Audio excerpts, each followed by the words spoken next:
Bonjour à tous, bon je sais que ça fait longtemps que vous ne m'avez pas vu, mais pour cette nouvelle vidéo, je vous ai ramené Rudy Koya. Il est venu effectivement me rendre visite dans ma salle de muscu à Lyon, VO2 Max. Il m'a aussi ramené un t-shirt, c'est pour ça que j'ai un t-shirt Moulin aujourd'hui. Et on a décidé de vous faire une petite vidéo ensemble. Rudy, ça va ? Très bien, salut à tous et merci à toi de m'accueillir pour cette vidéo. J'adore ton flegme légendaire quand tu fais des vidéos comme ça, avec plaisir. Il faut savoir que ça fait un petit moment qu'on discute sur Facebook, on s'envoie des messages pour vous faire une petite vidéo.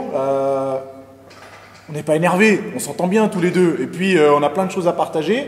On a eu l'occasion de discuter tous les deux ensemble juste avant et je suis sûr qu'on va pouvoir vous donner des petites astuces pour vous permettre de progresser un petit peu plus vite. Donc comme vous le voyez... Non, c'est vrai, je suis moins costaud que Rudy. Rudy, c'est vrai que je suis moins costaud que toi. Mais quel baratineur. tu peux le dire, t'as des plus gros bras que moi. Aujourd'hui, on est... Vas-y, excuse-moi. Peut-être des plus gros mollets. Ouais, peut-être. Ça, c'est à vérifier. On fera la comparaison juste après. Ouais. Aujourd'hui, on est là pour vous parler de nos erreurs en musculation. On s'est dit que ça pourrait être sympa parce que maintenant, moi, ça fait 9 ans que je fais de la muscu. Toi, un peu plus ? Ça va faire 14 ans. 14 ans. Mais ça se voit pas, c'est ça le problème. Le vieillard. Et pourtant, on a le même âge. Je vais avoir 28 ans. Il en a déjà 28. Je suis plus vieux que Nassim pour info. Il me doit le respect. Ah, il a 4 mois de plus que moi. Enfin bref. Mais on s'est dit que ça pourrait être sympa de vous parler un petit peu de nos erreurs parce qu'on en a fait un paquet. Et c'est peut-être ça qui nous a retardé. Je sais pas si tu penses la même chose. Si, je pense qu'on a fait beaucoup d'erreurs et c'est ce qu'on essaye de véhiculer à travers nos chaînes YouTube. Ouais. C'est de vous éviter toutes les erreurs qu'on a faites pour que justement vous progressiez plus vite et que vous deveniez plus vite, plus musclé que nous. Super phrase, super phrase. Ils vont devenir plus musclés que toi. Moi, je pense que je vais continuer à progresser, donc il y a moyen que je m'en sorte bien. Donc aujourd'hui, on va traiter de nos erreurs. On en a choisi 3. 3 erreurs que j'ai faites, 3 erreurs que Rudy a faites. On va pouvoir essayer de vous dire un petit peu comment ça s'est passé, de développer un petit peu pour que justement, vous ne fassiez pas ces fameuses erreurs. Donc pour commencer, je vais vous parler de ma première erreur en musculation. Je pense que c'est une erreur qui est un peu commune à beaucoup de personnes, à savoir que j'ai mis trop lourd, trop rapidement sur beaucoup d'exercices, j'ai négligé la technique. Donc souvent Nassim rappelle dans ses vidéos l'importance de bien avoir une bonne technique, d'utiliser ses muscles pour s'entraîner, pour progresser en musculation. Et l'une des erreurs qu'on fait beaucoup et que j'ai fait, et que j'essaye de vous éviter aujourd'hui dans cette vidéo, c'est justement de vous dire de d'abord apprendre la bonne exécution de vos exercices avant de mettre des poids. C'est vrai que quand on arrive en salle de musculation, on voit des personnes qui mettent lourd, que les plus balèzes, c'est pratiquement ceux qui mettent le plus lourd et on est souvent tenté de se dire, voilà, c'est la seule voie possible pour devenir musclé et on oublie qu'il y a des étapes à respecter, une suite logique de progression qui commence par avoir une bonne technique d'exécution pour justement éviter les blessures et construire les fondations de notre progression future. Ouais, c'est bien dit ça et excuse-moi de te couper, on le disait juste avant. Justement, tu parlais d'utiliser ses muscles pour faire un exercice et non pas de faire un exercice parce qu'on nous a dit que ça pouvait être une bonne façon de travailler les épaules ou je sais pas quoi. Donc tu avais pris les élévations latérales en exemple où tu me disais que la plupart des pratiquants, ils savent pas comment recruter le muscle en question et c'est peut-être ça qui faisait défaut. Et justement après… Voilà, c'est qu'on donnait l'exemple justement juste avant la vidéo, d'élévation latérale où par exemple ce que vous faites, vous n'avez peut-être pas conscience, c'est que vous faites l'exercice de manière machinale. C'est-à-dire que vous ne pensez pas que c'est votre deltoïde moyen qui va élever l'épaule sur le côté, alors que c'est ça la base avant toute chose, avant de vouloir mettre 12 ou 13 kg par bras. Pour info, Nassim, tu prends quoi, 8-9 kg pour tes élévations? Pour une série de 12, ouais, ça doit être ça à peu près. Voilà, je prends un peu plus lourd, mais ça, on ne dit pas, mais… Alors, je sais pas si vous avez entendu, mais j'ai cru entendre Rudy dire contraction volontaire. Donc, je sais pas, peut-être que c'est ce qu'il a voulu dire un petit peu, non? Pratiquement. Ah, il ne veut pas le dire. On y reviendra sur la vidéo sur ma chaîne, mais… Donc voilà, c'est une erreur vraiment que vous devez éviter, c'est d'abord apprendre correctement les exercices et seulement ensuite mettre des poids. Souvent, on voit des personnes, par exemple, faire du squat, faire des quarts de squat à 100, 150 kg. Alors dans tous les cas, c'est beaucoup plus efficace de mettre 60 kg et de descendre jusqu'en bas si votre mobilité, votre souplesse le permet. Ce qu'il faut, c'est vraiment pas griller cette étape-là parce que c'est au début qu'il est le plus facile d'apprendre cet exercice avec la bonne technique. Et c'est pas une fois, au bout de quelques années, quand vous avez fait n'importe quoi juste avant, que vous allez pouvoir réapprendre facilement les exercices. Dans toute nouvelle activité, c'est vraiment le début le plus important, avoir les bons mécanismes, bien automatiser les mouvements. C'est de l'apprentissage moteur, tout simplement.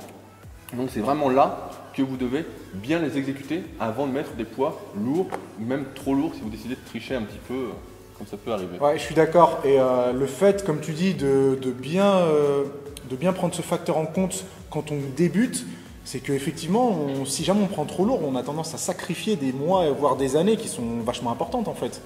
Vu que c'est à ce moment-là, on a les moyens de progresser plus rapidement possible. Justement, c'était l'une de tes erreurs, je crois, de savoir qu'on veut tout trop vite, s'entraîner vraiment trop vite d'un coup. T'as tout compris. T'as tout compris. Donc, effectivement, quand j'ai commencé la muscu, moi je pensais, je prenais en exemple Arnold Schwarzenegger ou d'autres bodybuilders, et je faisais 5 ou 6 séances par semaine avec un volume d'entraînement, mais des fois irréel, genre peut-être 40 séries pour les pecs ou 30 séries pour les cuisses. Et effectivement, ça a marché pendant peut-être un petit laps de temps, mais du coup, après, il y a eu cette stagnation. Et vu que je m'entraînais déjà énormément, j'avais plus les moyens de rajouter encore une stimulation supplémentaire. Donc j'étais un petit peu bloqué, j'étais un petit peu dans une impasse.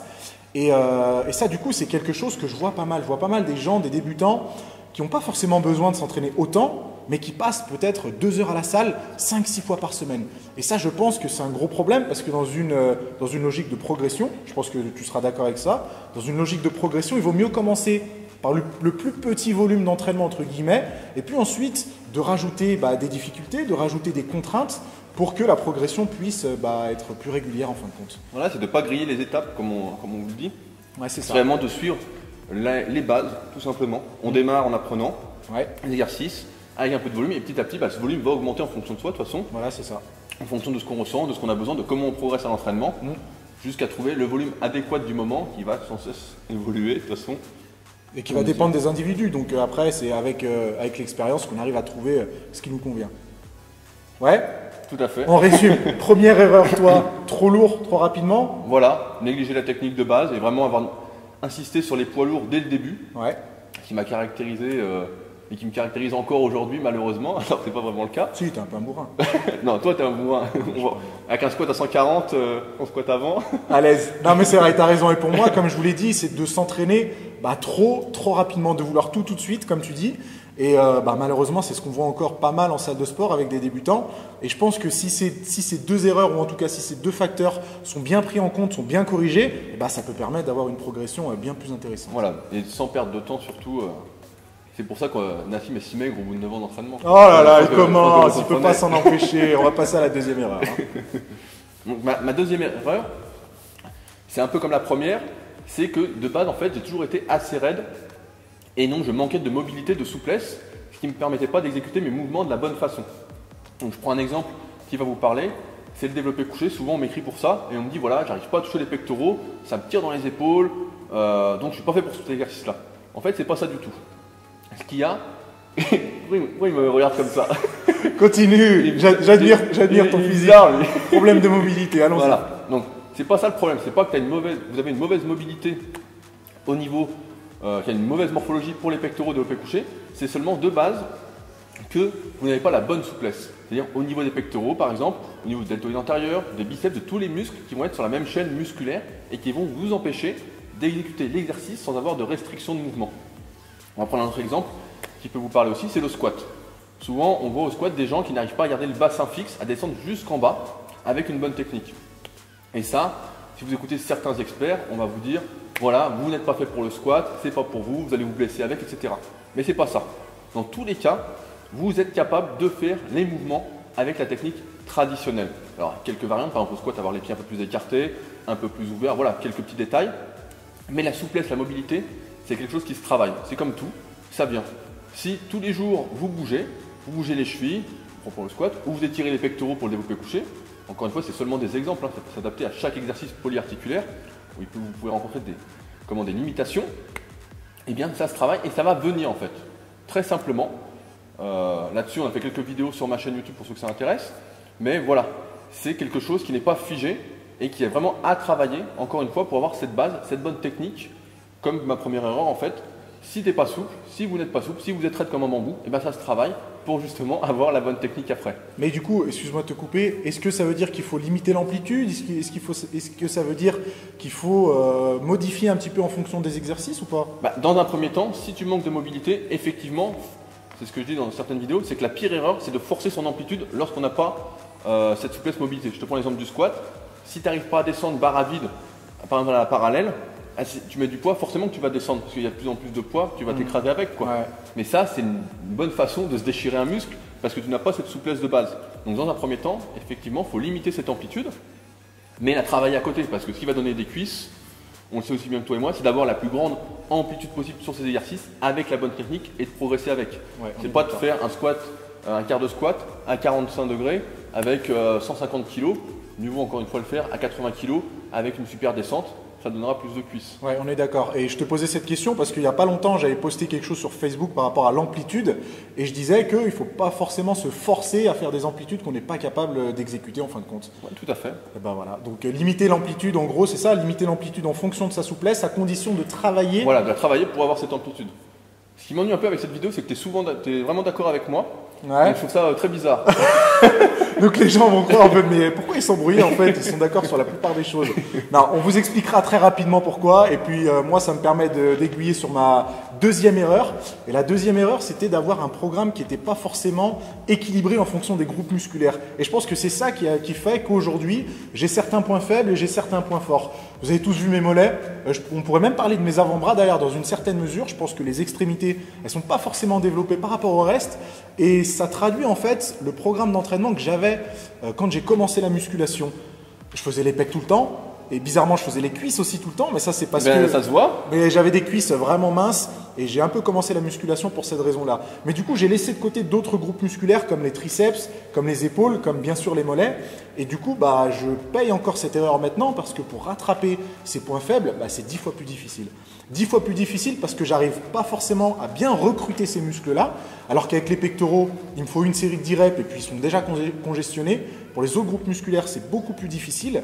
Et ça, du coup, ça me fait perdre du temps. Ça me fait perdre du temps et après 9 ans de musculation, j'arrive pas encore à avoir la même concentration sur mes mollets que je ne l'ai sur mes quadriceps, par exemple. Et ça, c'est dommage parce que normalement, avec cette expérience-là, je devrais être capable de pouvoir ressentir tous mes muscles de la même façon. Je sais pas si tu vois ce que je veux Non, mais dire. je suis assez d'accord avec toi, mais c'est vrai qu'au début, quand on démarre la musculation, on grille les étapes. De toute façon, on veut des pecs, on veut des biceps. Là, tu voulais des cuisses. On se concentre en général. Et c'est vrai que souvent, les gens, les spécialistes, entre guillemets, comme j'aime bien appeler, donnent des conseils de se concentrer sur les principaux exercices, les principaux muscles. Et donc là, par exemple, j'ai un mec sur mon forum justement qui m'a écrit, qui m'a dit voilà, moi je veux pas faire d'exercice d'isolation. Ouais. Alors que si tu veux travailler des mollets, tu es obligé de faire de l'isolation. Si tu veux travailler les avant-bras, c'est pratiquement que de l'isolation aussi. Ouais. Donc c'est une erreur qu'on entend souvent et c'est vrai qu'il ne faut rien négliger dès le départ. Aujourd'hui, on vous le dit, c'est encore une fois pour vous faire gagner du temps. Après, tu as une ossature fine, je remarque, tu as des petits os, donc ça aide pas aussi pour avoir des gros mollets et puis des gros avant-bras. J'ai des petits poignets, effectivement. Ouais. Mais comme tu dis, excuse-moi, c'est des conseils qu'on vous donne parce que honnêtement, moi j'en paye le prix maintenant et bon, ça m'empêche pas de dormir la nuit, mais disons que je regrette de ne pas avoir fait ce travail en amont parce que ça m'aurait fait gagner beaucoup de temps. Maintenant, si je veux rattraper mon retard sur mes mollets ou sur d'autres groupes musculaires qui sont un peu derrière, il va falloir que je fasse un cycle d'entraînement où je vais privilégier ces muscles-là, mais du coup, ça m'empêchera de progresser sur les autres groupes musculaires. Donc l'un dans l'autre, ma progression sera moins rapide. Donc encore une fois, vous ne laissez pas avoir. Vous ne dites pas que vous avez juste besoin de pectoraux et de dos et d'épaules. Il faut travailler tous les groupes musculaires. Et non seulement d'un point de vue visuel, parce qu'esthétiquement c'est plus joli forcément, mais en plus d'un point de vue santé, parce que ça évitera des déséquilibres musculaires et puis à terme, ça évitera aussi des blessures. Et ça, je pense que si vous voulez continuer la muscu le plus longtemps possible, c'est des choses qui sont à prendre en compte. Tout à fait d'accord, de toute façon. Oh là là, tout à fait d'accord, encore une fois. Mais en fait, pour tout vous dire, j'ai expliqué son texte à Nassim juste avant la vidéo. Le menteur, non, c'est pas vrai. Mais de toute façon, c'était sûr qu'on allait se retrouver sur certaines idées, parce que voilà, on a une idée de la musculation qui est un peu semblable en fin de compte. Et puis voilà, les erreurs qu'on fait, je suis sûr que certains s'y retrouveront. Et les erreurs que Rudy a faites, je m'y retrouve dans une certaine mesure, vice versa. Donc on voit bien qu'en fin de compte, voilà, on partage un peu les mêmes idées. À 99,9%, on est d'accord. Sauf le pullover. C'est le 0,1%. Pas ma faute, c'est ta pro, pec. C'est bien ça, c'est bien ça. On va passer à la troisième erreur. C'est tout simplement que quand j'ai commencé la musculation, comme j'étais pressé d'avoir des résultats, comme beaucoup d'entre vous, c'est que je forçais vraiment à fond. Donc c'était ma question de l'époque, c'était faut-il aller à l'échec et même faut-il aller au-delà. Donc je me souviens, je m'entraînais chez moi et je forçais mais vraiment comme un malade. Je fais des techniques d'intensification à n'en plus finir, des dégressifs, des triples dégressifs, même jusqu'à barre à vide. Et ça m'a valu beaucoup de blessures. Parce qu'encore une fois, j'ai grillé les étapes. Quand vous débutez en musculation, il y a les bases qu'on vous a dit à respecter. Et petit à petit, on va apprendre à forcer de plus en plus, avec une bonne technique justement. Et ce qui se passait, c'est que je forçais. Et à la fin, au lieu de rester concentré et d'avoir justement cette bonne technique, de pouvoir rester stable, de penser à la technique, à m'appliquer quand ça devenait dur, eh bien elle se dégradait. Et c'est comme ça que j'ai eu des petites blessures. par exemple, on voit pas, mais j'ai une petite déchirure ici au biceps que j'ai eu quand j'avais 19 ans, qui est venue comme ça en fait parce que je forçais vraiment comme un malade. Alors c'est dur à vous expliquer comment je forçais, mais c'était des répétitions par exemple qui montaient en 10 ou 15 secondes à la fin, en fin de série, vraiment des répétitions au mental. Quand on dit qu'on peut plus, bah moi je pouvais encore. En fait, je me disais, voilà, c'est cette répétition-là de plus qui va faire que je vais avoir plus de bras, plus de pectoraux, plus de muscles. Alors qu'au fil du temps, bah, je me suis aperçu que c'était pas vraiment ça. Il y avait, comme on l'a vu tout à l'heure, un certain volume d'entraînement à avoir. Il y avait différents facteurs à mettre en place pour prendre du muscle et progresser, et que ça ne se résumait pas seulement à forcer le plus possible. Parce que dans ce cas-là, bah, on fait une seule série et puis c'est réglé. Donc pour le coup, si c'était à refaire, tu le referais pas quoi. Voilà, bah, je forçais beaucoup moins. Ouais. Effectivement, avec ce que je sais maintenant. Ouais. Avec tous les facteurs de progression qu'il existe d'un point de vue musculaire, eh c'est sûr que je ne forcerai pas, et c'est pour ça que j'ai fait pas mal de vidéos justement que les gens n'aiment pas trop, où je parle des techniques d'intensification et où justement je donne mon expérience plus celle de mes élèves et où je dis que ce n'est pas le meilleur moyen de progresser rapidement, justement, c'est qu'il y a déjà des bases à respecter. Et c'est vrai que ça m'a valu quelques blessures, ça m'a un peu ralenti dans ma progression, de vouloir forcer et de croire surtout que plus je forçais et plus j'allais progresser. Et souvent en plus ce qui se passe quand on force à fond, c'est qu'on récupère mal. C'est qu'on arrive à la séance d'après, on est encore fatigué, on n'est pas bien dans le jus. Et puis il y a des exercices, il faut le dire, où si tu forces à fond, c'est super dangereux. Ouais. Par exemple, si tu fais du squat à fond, tu forces comme un dingue et tout, forcément qu'à un moment l'erreur va se payer. Ou comme au soulevé de terre, j'ai vu que d'ailleurs tu avais fait une bonne performance à 200 récemment. Combien de répétitions d'ailleurs à 200 sur la vidéo? 6. Ouais. Ah, il y en avait au moins 10, on pensait plus. Non, mais... il y en avait que 6. C'était l'échauffement, c'est pour ça.